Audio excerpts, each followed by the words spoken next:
The Southern Alberta Council on Public Affairs acknowledges that we are gathered on the lands of the Blackfoot people of the Canadian Plains, and we pay respect to the Blackfoot people, past, present, and future, while recognizing and respecting their cultural heritage, beliefs, and relationship to the land. We offer respect to the Métis and all who have lived on this land and made Lethbridge their home. So today, our speaker is Jerry Firth. Jerry is the co-founder and the chair of the League of YQL Neighbourhoods and the Lethbridge Uplands Neighbourhood Association. He's going to be speaking to us today on how do neighbourhoods connect, support a stronger, resilient city. So let's welcome Jerry.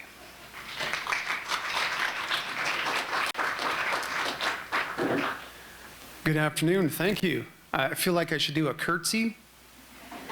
Okay. I do want to share, first of all, that I'm going to be reading off my script. I was hoping to do some rehearsal, but we had a family matter very recently in our family that came up that didn't allow me to rehearse as much as I wanted to. So bear with me to ensure that I get all the right messaging. I'm just going to follow the script as best as I can. So before we begin, though, I just want to ask a very quick question. How many of you folks know the names of at least five of your neighbors? Excellent. That's pretty good showing. How many of you know the names of their dogs? Okay, that's pretty good too. So you may not know your neighbor's name, but maybe you know the dog's name. That's a good start. Okay. But here's the thing. Whether you know your neighbor's names or not, we're all part of a community. That's a fact. Now the question is, how strong is the connection within those communities? And that's what we're going to explore today. So thank you, Christy, for the introduction. My name is Jerry Firth. I'm the chair of the League of YQL Neighbourhoods. We are a grassroots organization on a mission to cultivate community in connecting neighbors and neighborhoods in Lethbridge. Today, I'm going to talk about why connections matter, how they support a stronger and more resilient city, and what we've learned from the Neighbourhood Engagement Project that we recently conducted. More importantly, we'll explore how neighborhood associations and the League of YQL Neighbourhoods play a vital role in making this vision a reality here in Lethbridge. By the end of the session, I hope not only to share some important insights, but also inspire you to take action. And whether it's by connecting with your own neighbors, supporting local initiatives, or simply making an effort to be the friendly face on your block. I encourage you to jot down a few questions because towards the end, we'll open it up for discussion. And if you don't have any questions, I'll assume I've either done my job excellently or I've lost you halfway through somewhere. Thank you for the slight giggle. I always appreciate audience participation. Okay, either way, let's get started. So cities are not just buildings and roads. Of course, we know that they're living, breathing communities of people. Strong neighborhood connections are critical for creating resilient, thriving cities that can withstand economic downturns, public safety challenges, and environmental issues. Research shows that neighborhoods with strong social networks experience lower crime rates, higher economic activity, improved mental and physical health outcomes, and greater civic participation. Basically, when you know your neighbors, you get an entire support system, and maybe even some free zucchini when your neighbor's garden inevitably overgrows. Ever notice that in times of crisis, some communities back like a superhero, while others struggle? That's because connected neighborhoods work together.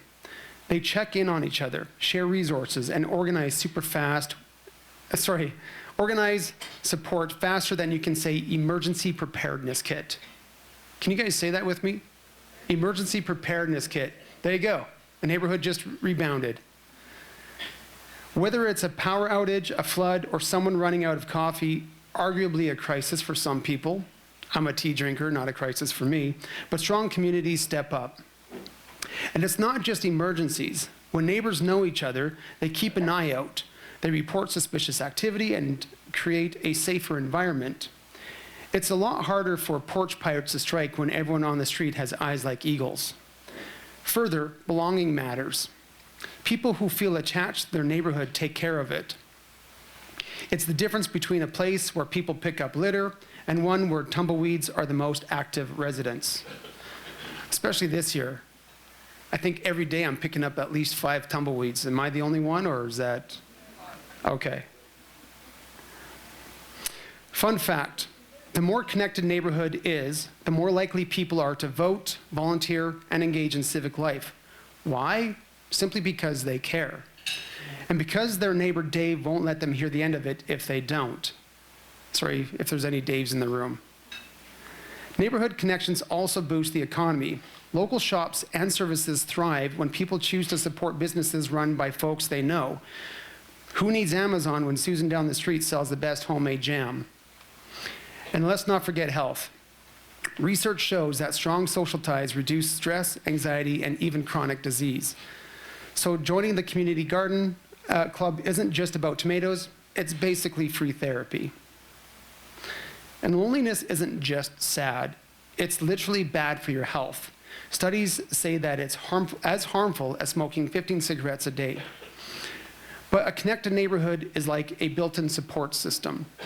Someone to check on you, help with groceries, or most importantly, remind you when it's black bin day or blue bin day, or that green bin day that fits its way in there somewhere.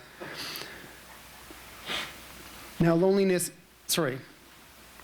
where am I? And let's talk about security. A neighborhood where people know each other is naturally safer. When your neighbors recognize your car and also notice when a sketchy van is parked outside for far too long, crime goes down. Plus, a friendly wave can sometimes be more effective than a security camera.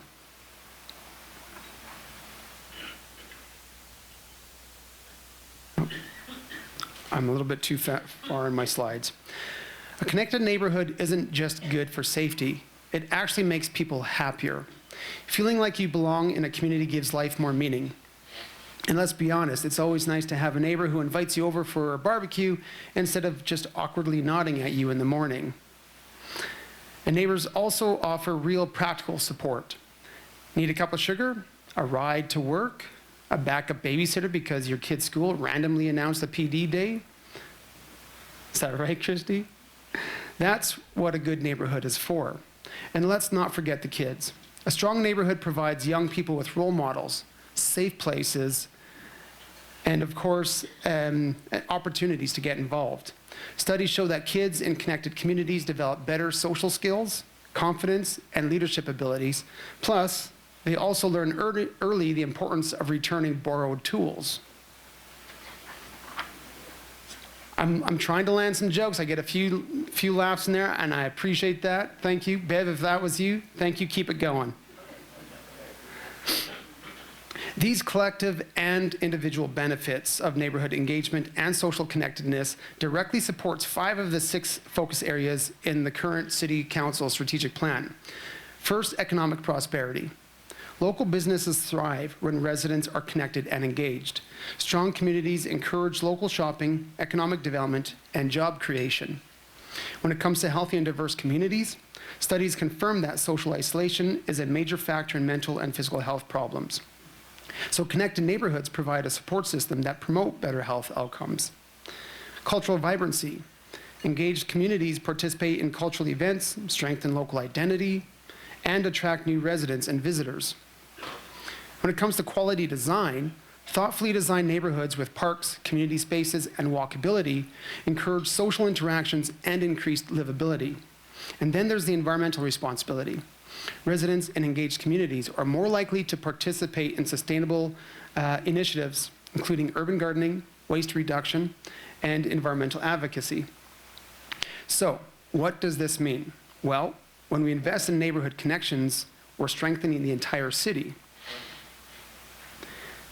So what is the role of neighborhood associations in the League of YQL Neighbourhoods then? Well, neighborhood associations aren't just about planning community barbecues, though let's be honest, that's a pretty good perk. Gary Station can attest to that. They play an essential role in strengthening communities. These organizations act as a hub for engagement, fostering a sense of belonging through events, advocacy, and public initiatives. They also serve as a voice for residents, ensuring that neighborhood-level concerns are heard by decision makers. Issues such as local safety, infrastructure improvements, and cultural programming can often be the first addressed at the neighborhood level before making their way into the broader city policy.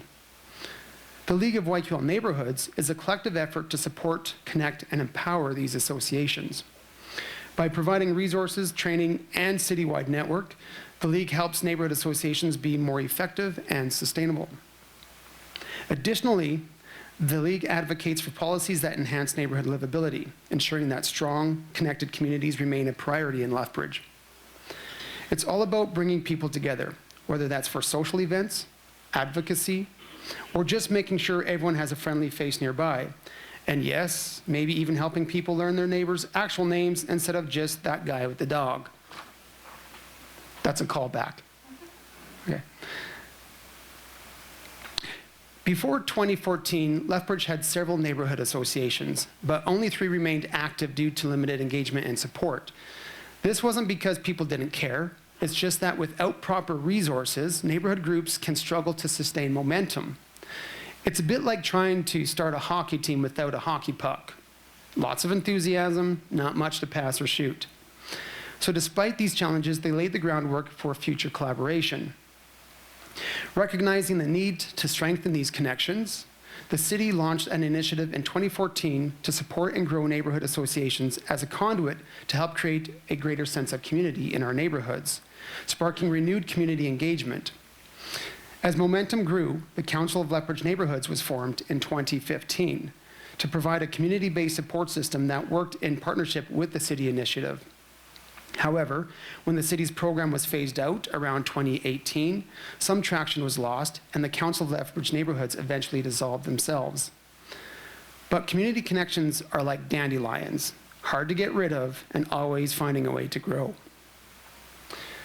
So a revitalization occurred when community members, recognizing the importance of this work, came together to continue fostering neighborhood connections. This led to the development and incorporation of the League of YQL Neighbourhoods back in 2020, formalizing a renewed commitment to supporting neighborhoods and strengthening community ties. Currently, Lethbridge has 8 active neighborhood associations. That's unfortunately down from 14 at one point. However, like a well-loved TV series, some of them have rebooted a couple of times. The 2 oldest, London Road and Westminster, have been running strong since 1976, proving that good community connections, like a solid 70s rock band, can stand the test of time.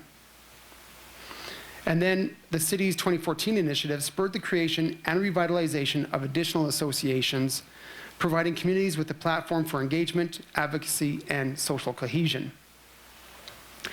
Some neighborhoods, such as Tudor Estates and Uplands, had associations previously that were dissolved, but then later reestablished.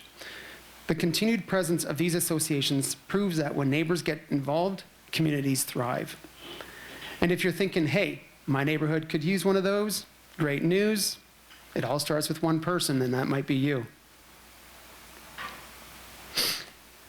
One of the best ways to understand the impact of associations is to see them in action. So here's just a few examples of how communities across Lethbridge have come together to strengthen connections. I'm proud to start with the first one. I'm not supposed to pick my favorites, and this is outside of my own neighborhood, but they are a highlight in Lethbridge, and that's Gary Station. They set the bar high with a packed 2025 event calendar. They're not just flipping pancakes 4 times a year. They're creating spaces for connection through Kids Fest, community cleanups, and even thanks for giving events that recognize little acts of kindness that make a neighborhood feel like home. Meanwhile, Upper Victoria Park has mastered the art of community-led celebrations.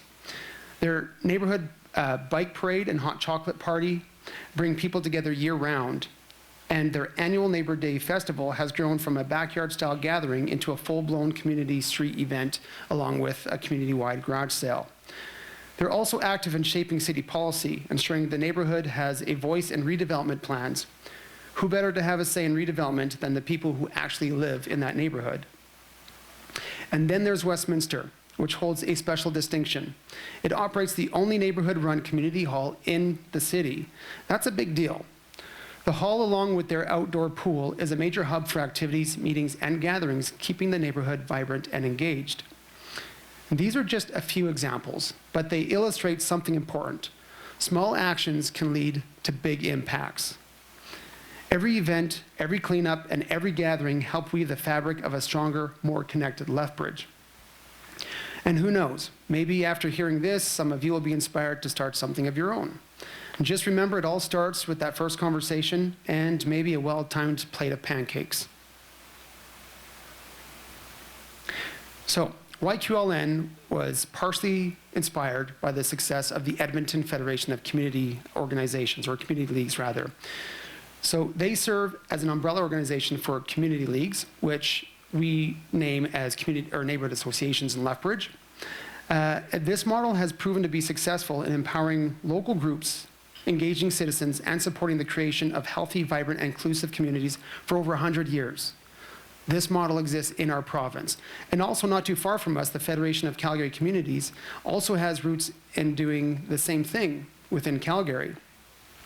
So YQLN shares this mission and vision, aiming to build a network of interconnected neighborhoods within Lethbridge, where residents feel a strong sense of belonging and are actively involved in shaping their community's future. Essentially, we're like the matchmaking service, but instead of romantic connections, we help people fall in love with their neighborhood. Now, since establishing in 2020, YQLN has focused on revitalizing community engagement through direct support, advocacy, and collaboration. The organization aims to foster inclusion and accessibility while ensuring neighborhood associations have the resources they need to thrive. At the core of YQLN's mission is the belief that cultivating community is essential to building neighborhoods that thrive. By connecting and supporting neighbors and neighborhoods across the city, YQLN fosters a collaborative spirit that benefits everyone. Our vision for Lethbridge is a city where every neighborhood is a vibrant, inclusive, and sustainable space that offers a high quality of life for all its residents. Through continued support and collaboration, YQLN is committed to creating a city where diverse neighborhoods come together to build a brighter, more resilient future. Two efforts taken this year to achieve this mission and objectives are the Neighbourhood Engagement Project and the Neighbourhood Party Trailer Project. Both I'm going to mention in the next few slides. So stay tuned, because if you thought a food truck was exciting, just wait until you hear about the Neighbourhood Party Trailer. Our Neighbourhood Engagement Project, which can be found on our website at yqlneighbourhoods.ca, neighborhoods, of course, spelled Canadian with a U. They revealed both opportunities and challenges in strengthening community connections in Lethbridge.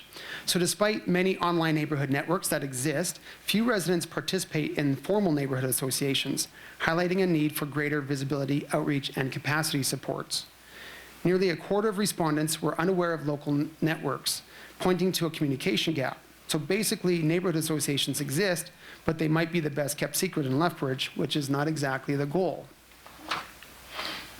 As a positive, many residents know several of their neighbors, and many want to build stronger connections. So shared public spaces and simple daily interactions were identified as keys to help fostering this belonging. It turns out that spontaneous small talk in a driveway is the gateway to community resilience. Who knew? Well, we did.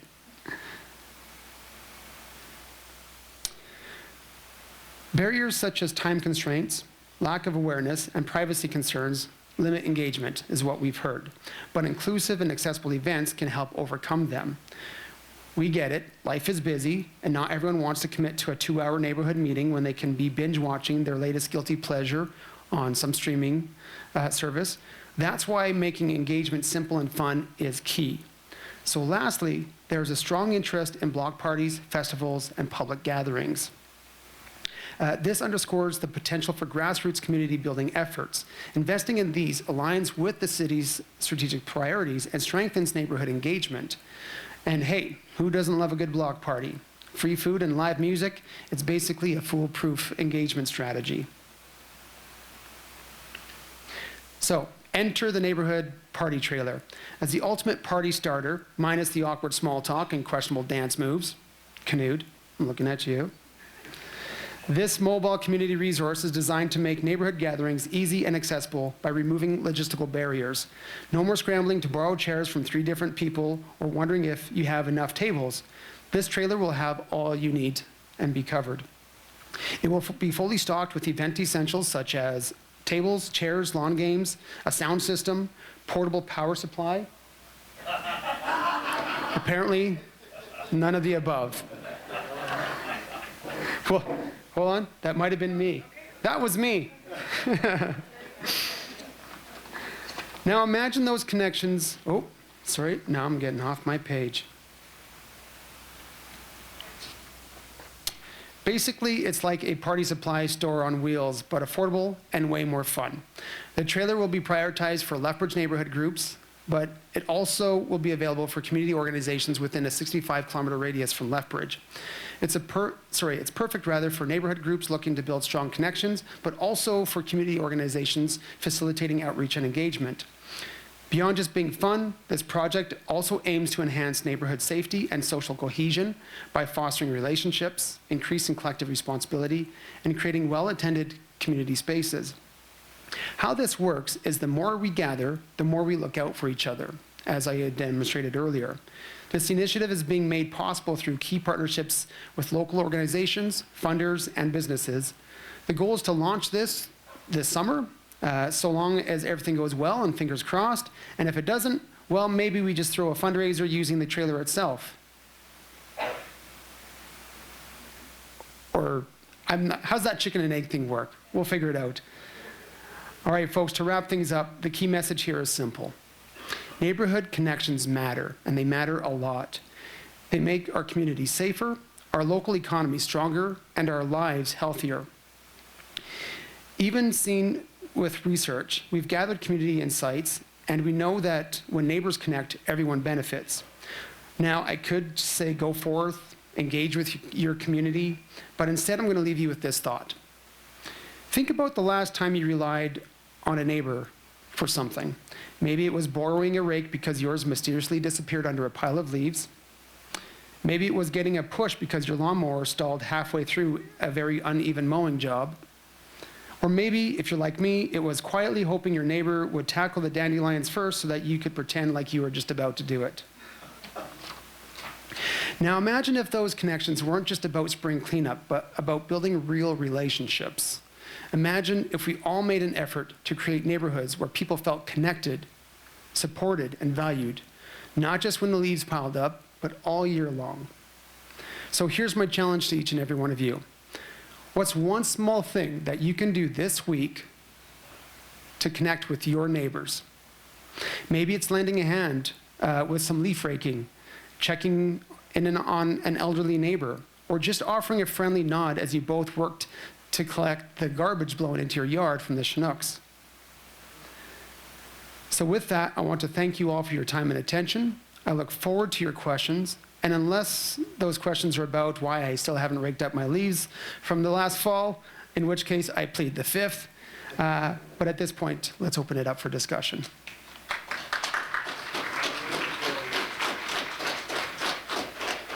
So a big thank you to those who help us get SACPO together every week.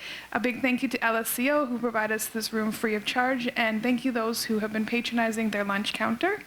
We'd like to thank the University of Lethbridge for their ongoing support, the Lethbridge Herald and other media for their continuous coverage.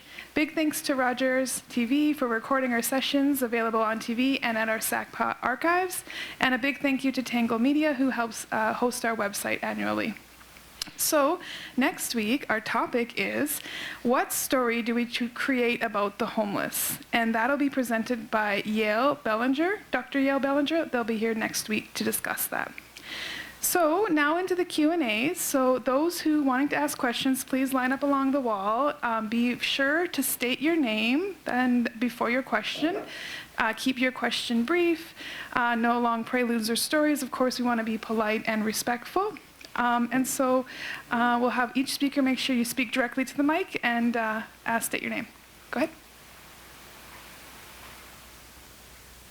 Hello, my name is Katie, and everything that you said, like, it all sounds, really, really great. But one of the things I really notice about Lethbridge and Canadian cities in general is our car dependency makes it very hard to have the kinds of like impromptu social interactions that actually let us develop some of these ties, right? So an organization like this, it kind of seems like almost like a little bit like a Band-Aid, right? Like it's something that we need, but at the same time, it's addressing a problem that if we weren't so dependent on cars, we might not have in the first place. You have any comments on that, or? Sure. Yeah. No, thank you. I appreciate the question. And it's something we also think about. We call it the box syndrome. We tend to go from our box house through our box garage into a box vehicle to the box office, then to a box store and back to the box house. And of course, that's not the reality for everyone, and it's not quite that extreme, but it is a concern and something we do often think about. And one of the ways that we think about it is the solution isn't about creating less roads and more walkabilities. It's about, first and foremost, getting people outside of their homes, into their neighborhoods. And there are spaces within most of our neighborhoods where that can happen. The first one is our front yard. And so the city initiative, I didn't say the name at the time, but it was called Beyond Your Front Door. And that was the whole epitome of the programming, was just encouraging people to step outside that front door where the neighborhood happens. That's the first step. And when we can get through that, hopefully we get to a place where, as a society, we start to see the possibilities and the potential to create more livable, walkable, and accessible neighborhoods where we become less car dependent because we have access to a lot of the needs that we need right within our community. So that's a starting point for us.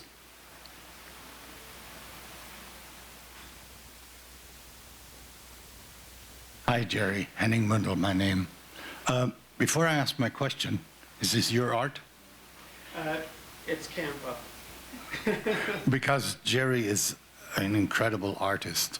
He was one of the founding members of the Mosaic Rotary Club, and he developed the logo, and he's incredible that way. But I want to ask about your League, YQL. It's an NGO, and how is it funded? And operationally, how do you keep going? Thank you, Henning. Okay, well, we're not funded right now. We entirely operate from the passion of volunteers, which is very common with community-driven organizations. We do seek funding opportunities, and we're currently actively looking at that right now. One of the ways that we're actually going to be funding the trailer is we are accessing a couple community grants, which we're currently in the process of application, and we have a sponsorship drive that's happening. Recently just achieved a significant donation from said Rotary Club, actually. So it's really at this point the kindness of people's hearts to help contribute. Our hope is in time that we can get some support through the city in one way or another. Both the Edmonton Federation of Community Organizations and the Federation of Calgary Communities are both funded primarily through the municipalities. And that's something that we hope to see. We recognize and acknowledge that the position that used to exist for 4 years between 2014 and 2018 no longer exists.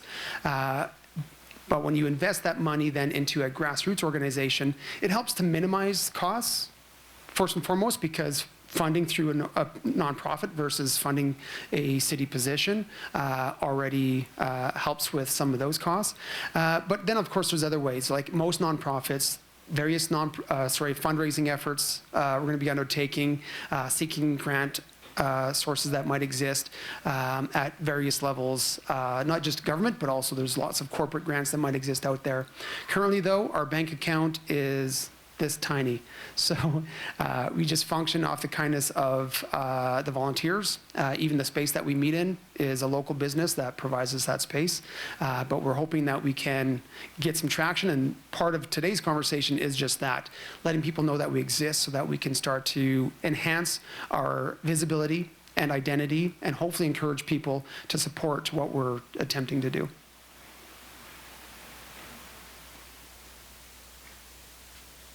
Fiona Jacobs. So Jerry, You may remember this little story, this little chicken and egg thing that we went through. I am resident in one of the older neighborhoods on the west side. And about 2013, we had a very excited person move into the neighborhood who said, I'm going to start a neighbors association. And there was about 10 of us in one little tiny corner of it that agreed. The chicken and egg thing was that we had no place to meet because we couldn't meet without insurance. And we couldn't get insurance unless we were part of the Societies Act and had some official basis. And so it was back and forth, back and forth. We did have a potluck outside of the community in the basement of a church that subsequently said, oops, we should have done that. And at that potluck, most of the people there were from outside of that community. So the whole business on the west side, I was happy to hear about Gary's Station, maybe getting it together. We'll see how they do in a few years.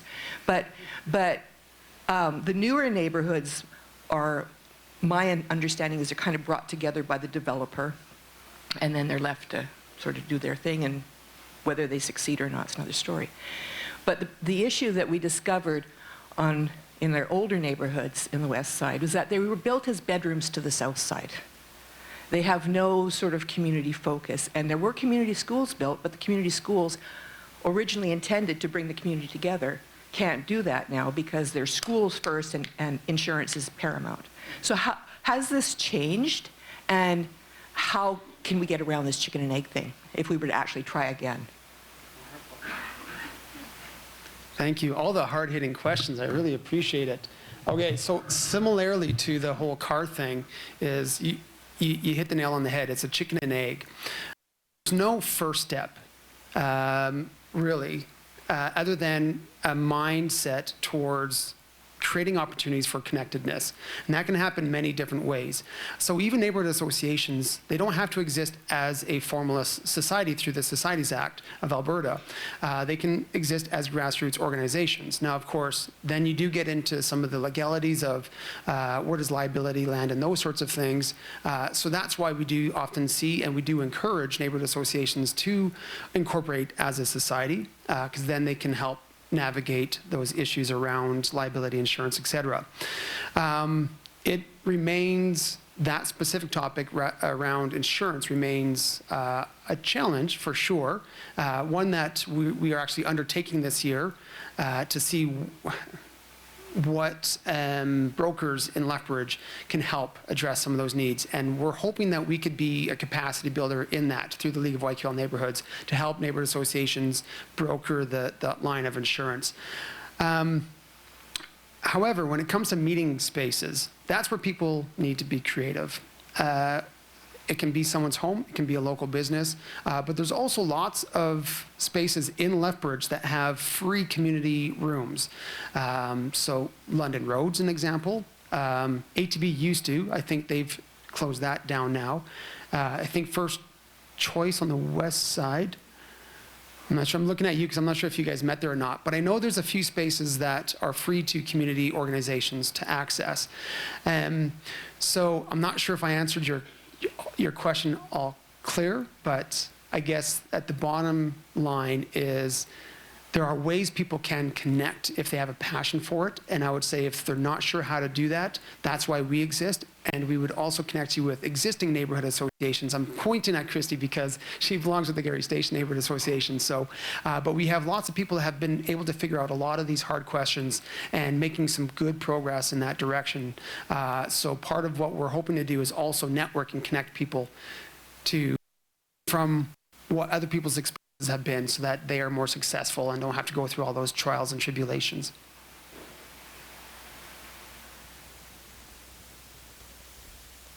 Hi, thank you.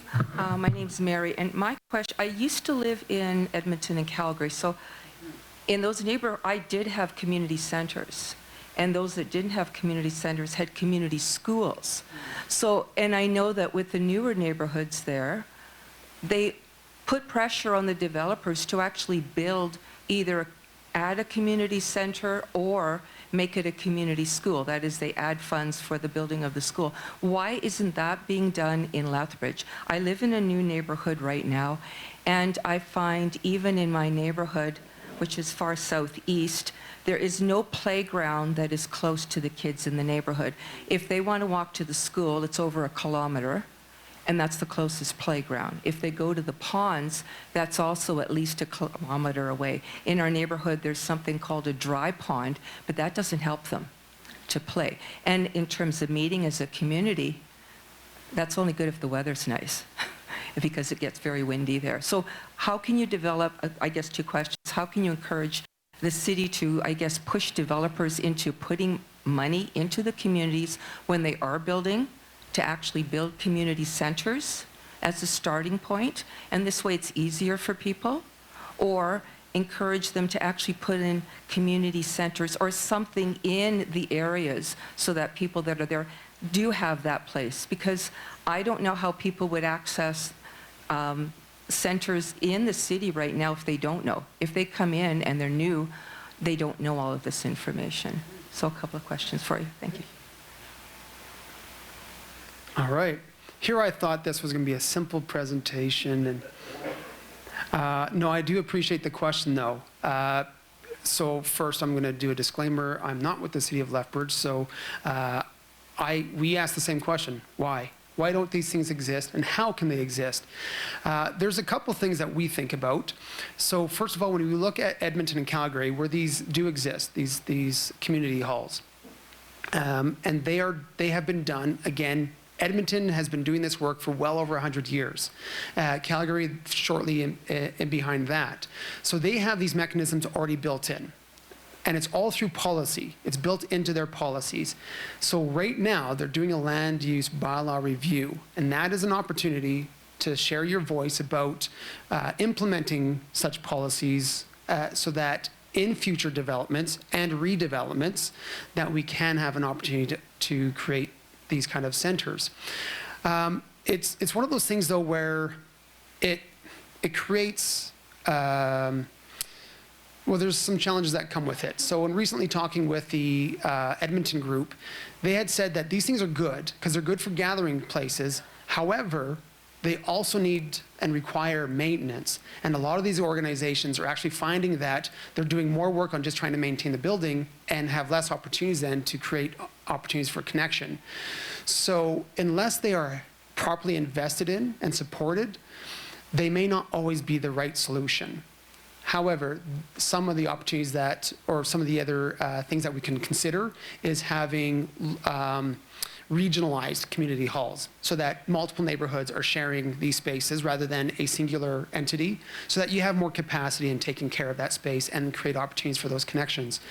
And then some of the other things, so this is what I really find interesting about Edmonton. I hope we can get close to this model, because in Edmonton, the city actually provides, it's in their policies, I can't remember exactly how it's written, but in a new development, they actually have to provide a certain amount of their green space to the neighborhood association, or in that case, the community leagues. And then it's up to the associations to do with what they will, whether they build a hall or a skate rink or a community garden or whatever that looks like.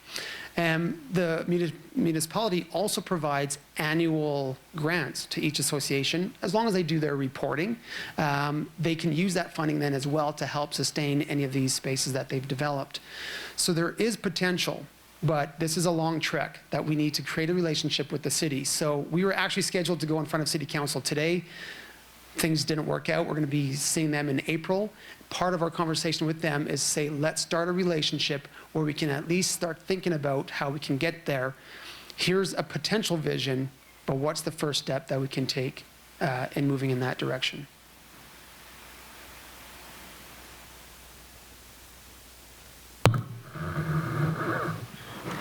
Hi, my name is Patricia Buswell.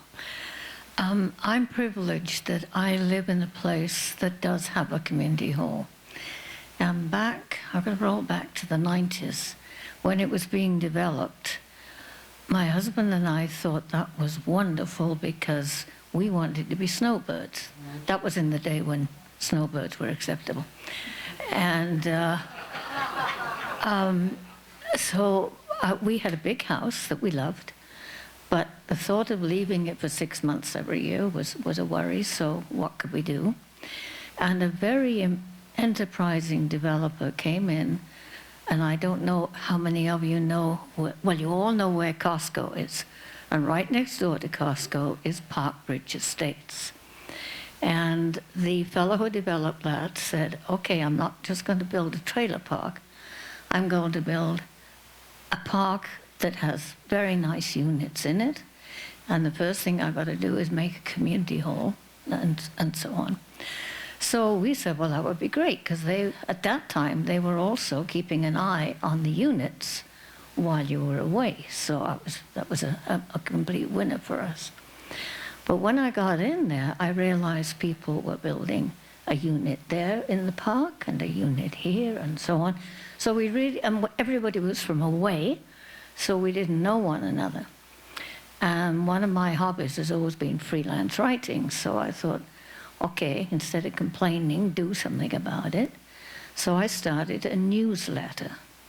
Now, that doesn't just have to be for, I mean, my setup is excellent because it's easy to access the people. But if you can find somebody in your community who doesn't have to be a brilliant writer by any means, but is willing to say, on the 3rd of April, we are going to do this.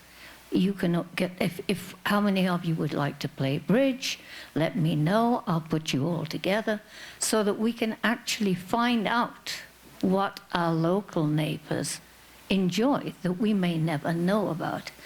So I would recommend that a really excellent way of getting in touch is with a newsletter. Now, I was then gone for 16 years, and I made sure somebody took the newsletter over for me.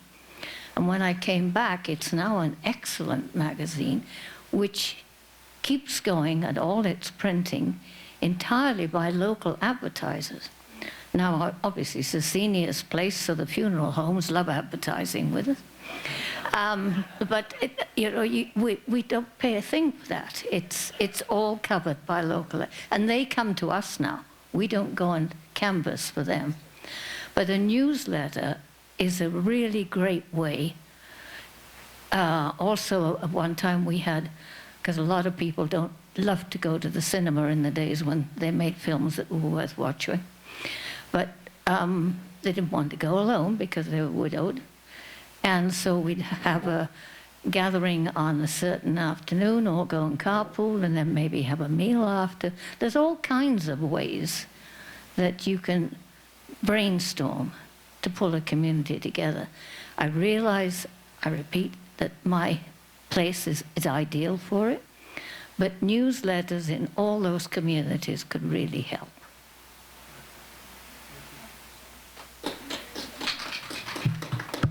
Yes, thank you. I don't even need to answer. I really appreciate the story, because that's an example, another example of how community can be made possible through some very simple actions. Now, often the only thing I'm going to add is there's a few neighborhood associations that are doing the same thing with a newsletter. It does take a little bit of effort to get these things up and running, just like any sort of activity. But after a while, they start to get some legs of their own and build some traction, and that's an example of how that works. It takes a little bit of exerted effort up front, but once you get other people on board, it kind of becomes a machine of its own and creates some traction forward. So thank you very much for sharing that story and example with us.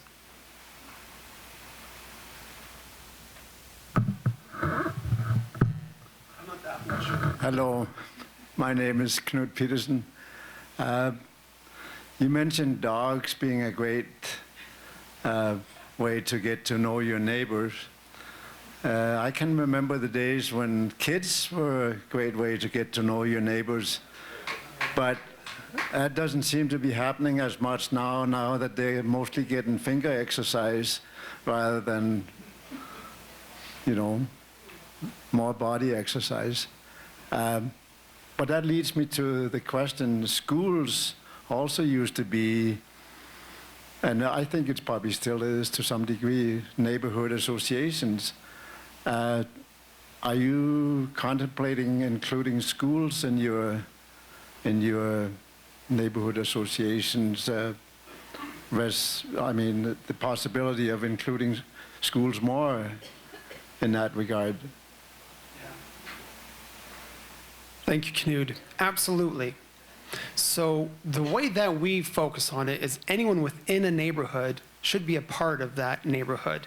It doesn't have to just be residents. It can be community organizations, businesses, home businesses, and so on. In fact, for the newsletter, for example, there's a lot more home-based businesses that exist in a lot of our communities that are trying to get their business out there. These are prime people to look for advertisement with, for example. The schools, on the other hand, yes, in the past, we haven't recently, but in the past we have had quite a bit of conversations when we're looking at helping neighborhoods start up their associations. The school is one of those inroads because you have a captive audience already.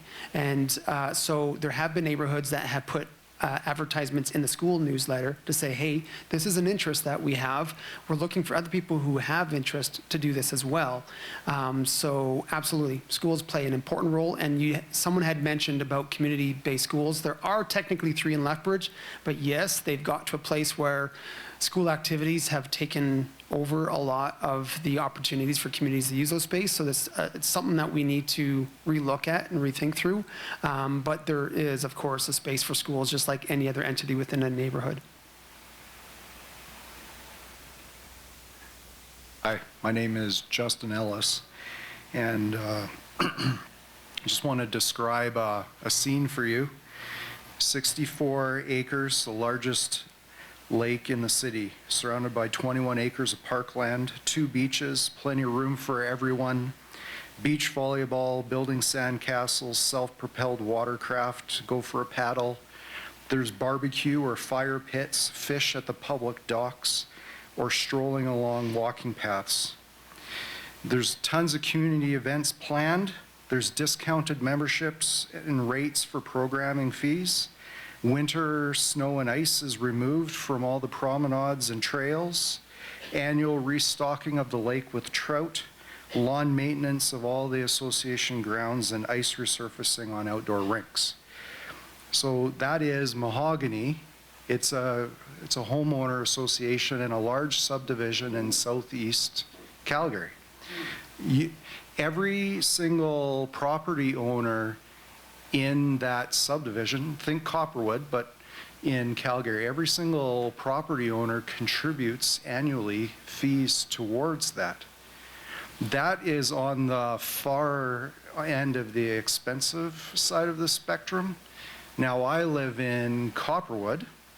In Copperwood, I have access to the lakes, I have access to the trails.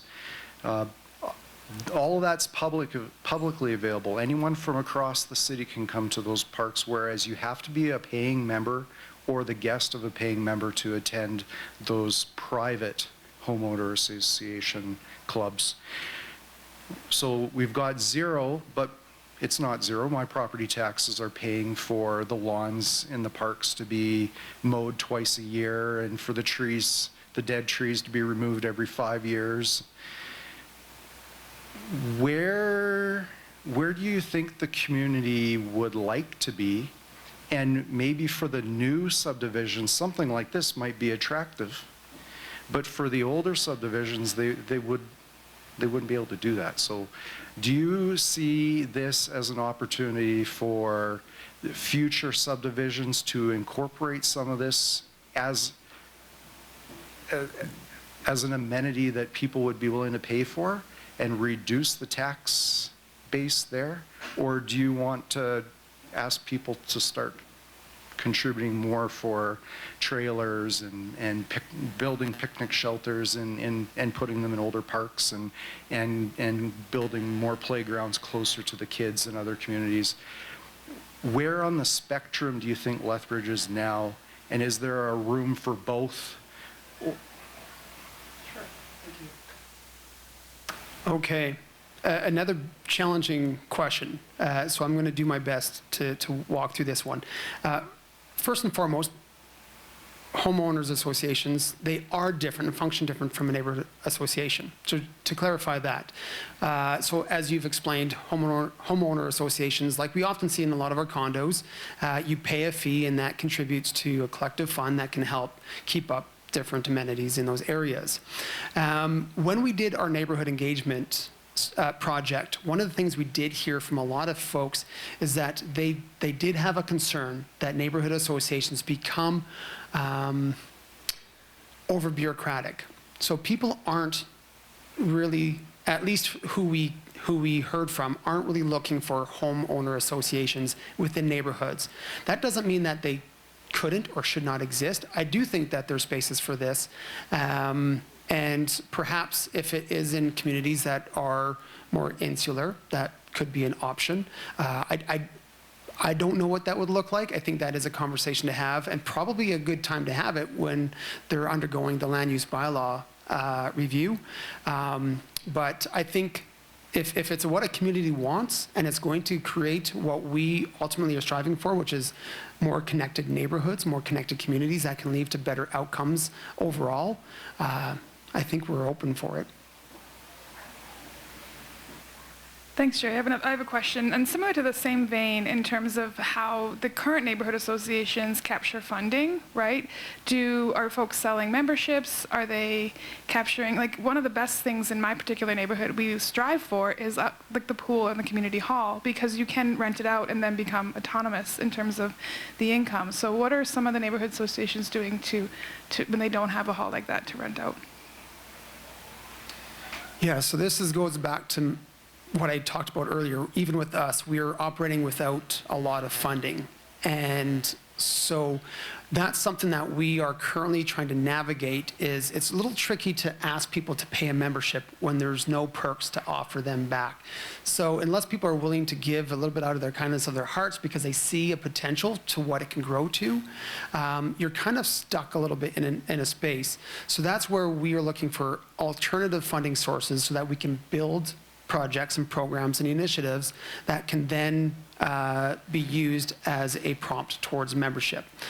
There are neighborhoods, though, that do provide or ask for a membership, and it's usually very small, $10 a year, for example, and that's often a good starting point because most people are willing to give $10. And if you can do that from 100 different homes, that's $1,000. That's good seed funding, and that can get some momentum to help build towards more opportunities, again, building programs, projects, initiatives that will help lead towards perks that you can then offer.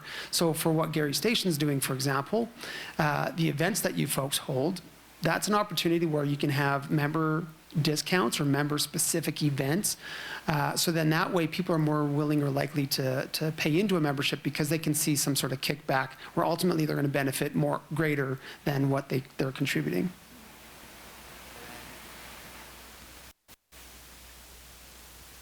Fiona Jacobs again. So Jerry, I just want to talk a little bit about... No, it's not ominous. Just to follow up on some of the points that have been made, I really do believe the city has to take a leadership role in this in order to facilitate the people coming together. And I'm thinking in terms of the comment about cars, very car-philic, but also housing, which puts a big garage in front and everybody lives in the back. The idea of the 15-minute city that gets people out walking more so they actually can meet up on the sidewalk. But that's just editorial. My question has to do with the impact of social media on what you're trying to accomplish. And how much does that help or hinder the idea of actually forming neighborhood associations? I appreciate that. That's a really good question. So we have, like I said, 8 active neighborhood associations. However, when we look at it, there are roughly 20 active neighborhood groups online, Facebook being the primary mode.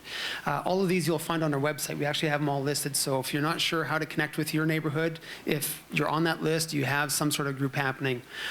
Yes, help and hinder are both accurate. So they do help because they create a platform for conversation where there aren't as many opportunities offline because of how our spaces are developed and created. So there's 2 associations I can think of off the top of my head that actually started with a Facebook group. And from there, neighbors connected and saw the potential to create a neighborhood association. Now, hinder, of course, you can't let these things go rogue. They can become quite divisive, and right now within our political climate, or at least where it's been the last few years, people can create a lot of issues and challenges. So they do need to be moderated because it can also lead to further animosity and anxiety within our communities, which is the opposite of what we're trying to do. But honestly, I think if they're used well, that there is a lot of really great benefit and potential, especially as a starting point to get people mobilized and connected with each other.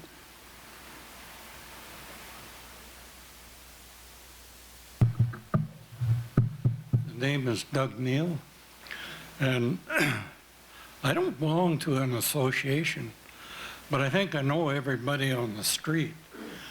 And we have a lot of dog walkers, and I get razzed an awful lot because I'm waiting for the Toronto Maple Leafs to win the Stanley Cup.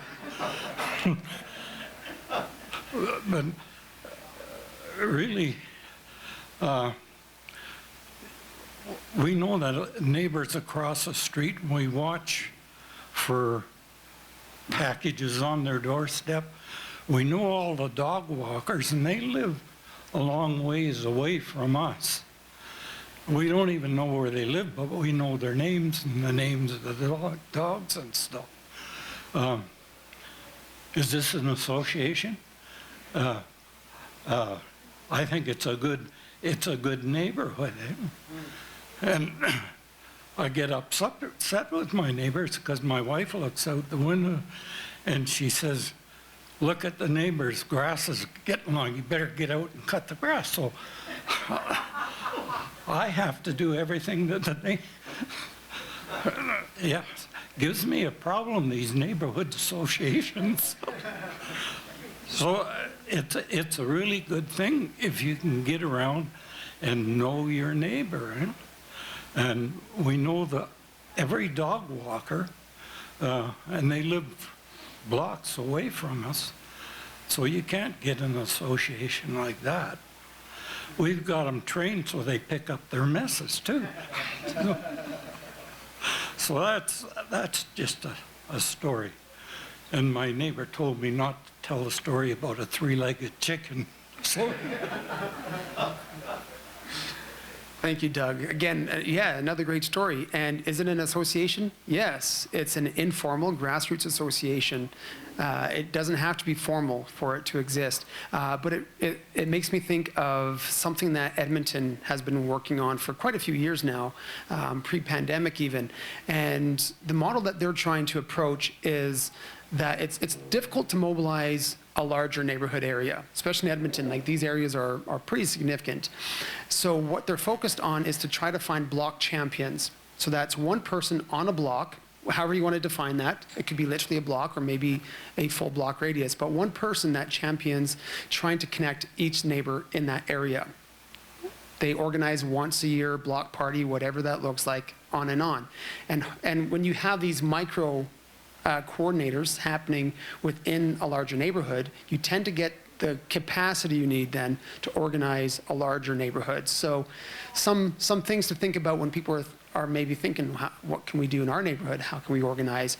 That's actually how Upper Victoria Park started. It was only a few blocks. They started with a block party in an alleyway, and they eventually grew their capacity and their reach and their membership until they're at the space that they are now. So it doesn't have to be a direct dive in. You can start small.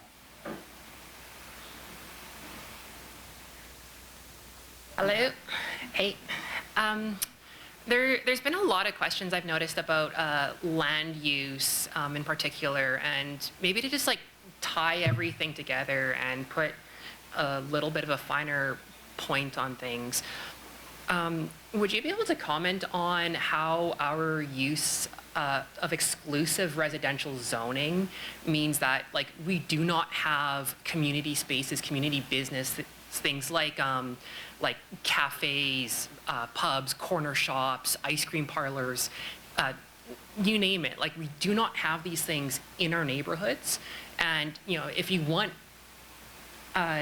to be able to go and like have a coffee, to meet your neighbors, to work on some of these things, to have a space to discuss some of this stuff. Like because of our use of exclusive residential zoning, you have to like get in your car, you have to drive to the nearest Tim Hortons and like a little mini mall or something like that. And yeah, would you be able to comment on that?